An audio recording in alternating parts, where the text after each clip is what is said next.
कथेचं नाव घड्याळ, एक रहस्यकथा, अंतिम भाग. पहिला आणि दुसरा डिस्क्रिप्शन बॉक्समध्ये लिंक दिलेली आहे. ती पुढे गाडीत त्याला घेऊन गेली. वैष्णवी घर लॉक करू लागली. तेवढ्यात तिला तो हसण्याचा आवाज परत ऐकू आला.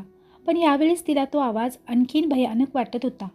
पण तिने त्याकडे लक्ष न देता ॲम्ब्युलन्समध्ये जाऊन बसली. थोड्याच वेळात राकेशला हॉस्पिटलमध्ये ॲडमिट करण्यात आले. त्याला अतिदक्ष विभागात घेतले गेले. काही वेळाने डॉक्टर बाहेर आलेत. डॉक्टर साहेब, काय झालं आहे राकेशला? तिने विचारले. मी ही अशी विचित्र केस पहिल्यांदा पाहत आहे.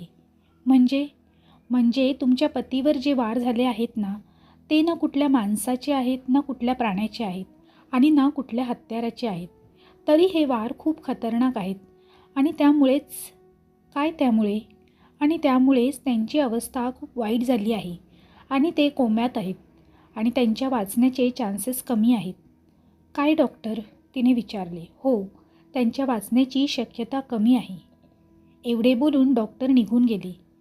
वैष्णवीला आता आपले अश्रू आवरत नव्हते. तेवढ्यात तिला त्या कागदात परत काहीतरी उमटताना दिसले.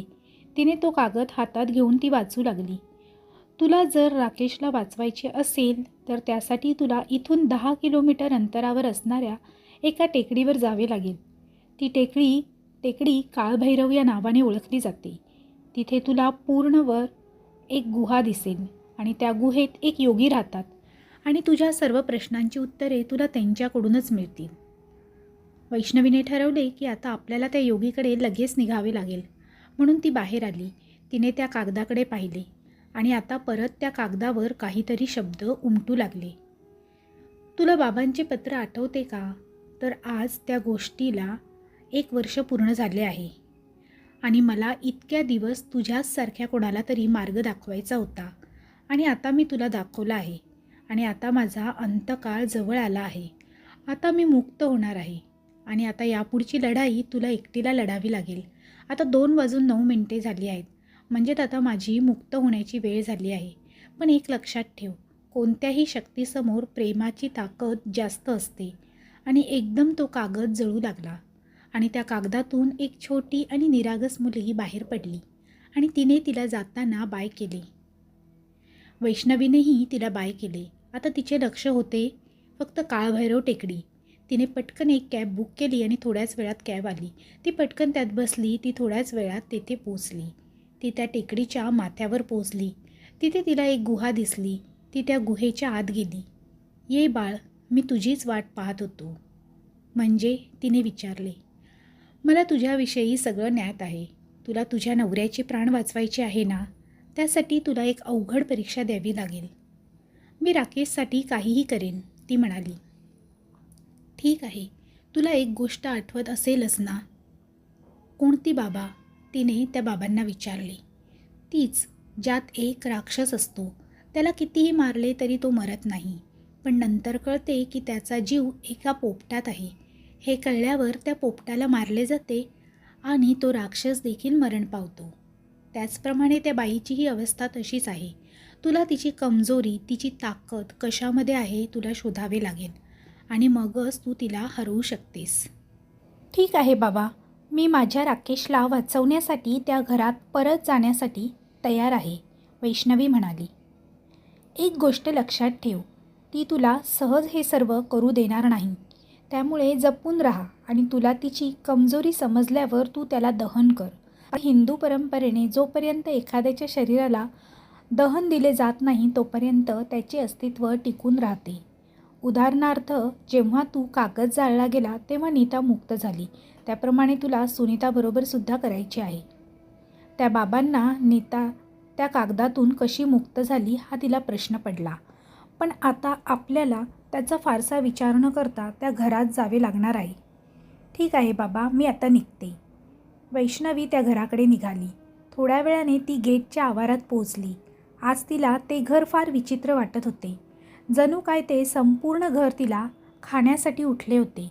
आज तिने निश्चय केला होता की एकतर तिला हरवेन, नाहीतर मृत्यू स्वीकारेन. वैष्णवी धाडस करून दाराजवळ आली. तिने दार उघडले आणि ती आत गेली. आत गेल्यावर एक मोठी किंकाळी ऐकू आली. वैष्णवी एकदम हबकली आणि नंतर तिला गूढ हसण्याचे आवाज ऐकू येऊ लागले. जणू तो आवाज तिला काहीतरी गूढ दर्शवत होते. आणि एकदम आवाज येऊ लागला. तू मला हरवायला आली आहेस? ते शक्य वाटत आहे का तुला? आता तू मला एकटी सापडली आहेस आणि लवकरच आता तू देखील मरून जाशील. हे बघ, माझा तुझ्याशी काही संबंध नाही आहे. आम्ही हे घर सोडणार होतोच, पण तू राकेशला इजा पोचवून चांगले केले नाही आहेस. आता तू वाचणार नाहीस, तुला मुक्त व्हावेच लागेल, वैष्णवी म्हणाली. परत एकदा तो हसण्याचा आवाज आला आणि अचानक वैष्णवीच्या अंगावर एक खुर्ची पडली. ती खुर्ची इतक्या जोरात पडली होती की वैष्णवी त्याच्या आवेगाने लांब उडून पडली. तिच्या डोक्याला प्रचंड मार पडला होता आणि परत एकदम तीच खुर्ची तिच्या जवळ येऊ लागली. पण वैष्णवी तेवढ्यात बाजूला सरली आणि ती खुर्ची समोर जाऊन पडली, नाहीतर तशीच तरंगू लागली. आणि तेवढ्यात तिला त्या खुर्चीवर काहीतरी दिसू लागले. ती सुनीता होती. तिचा चेहरा फार भयंकर दिसत होता. केस हवेत तरंगत होते, तोंडातून रक्त येत होते, डोक्याचा फुटलेला भाग सहज दिसत होता.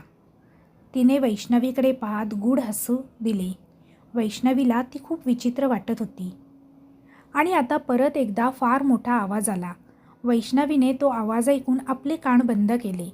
तो आवाज होता त्या घड्याळाचा. वैष्णवीने त्या घड्याळाकडे पाहिले. ते घड्याळ आता उलटे फिरत होते.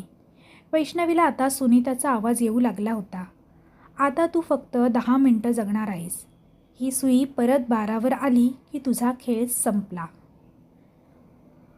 वैष्णवीला कळून चुकले होते की आता आपल्याकडे फक्त 10 मिनटे शिल्लक आहेत. यात माझा जीव जाऊ दे, पण मी माझ्या राकेशला वाचवणारच आहे, असे म्हणून वैष्णवी तिची कमजोरी शोधण्यासाठी धावू लागली. पण हे तितके सोपे नव्हते, कारण सुनीता गप्प बसणार नव्हती. तिने वैष्णवीच्या दिशेने फर्निचर भिरकवायला सुरुवात केली. पण वैष्णवी सगळीकडे धावू लागली. फर्निचरमुळे तिला खूप मार बसत होता. वैष्णवी किचनमध्ये धावली. तेथे तिने त्या गोष्टीचा शोध घेण्याचा प्रयत्न केला ज्यात तिचा जीव असेल, पण तिथे तिला तशी कोणतीच गोष्ट सापडली नाही. तिने खूप शोध केल्यावर तिला रॉकेल आणि काड्याची पेटी सापडली. वैष्णवीने ती पेटी आणि रॉकेलचा डबा घेऊन बाहेर आली. आता फक्त 6 मिनिटे उरली होती आणि सुनीता मोठ्याने फार भयंकर हसत होती. आता वैष्णवी आपल्या बेडरूममध्ये गेली. तिथे तिने शोध घेण्याचा प्रयत्न केला, पण तिला तेथे देखील कोणतीही गोष्ट सापडली नाही की जिच्यात तिचा जीव असेल. वैष्णवीने तेथील काही चिंध्या गोळा केल्या.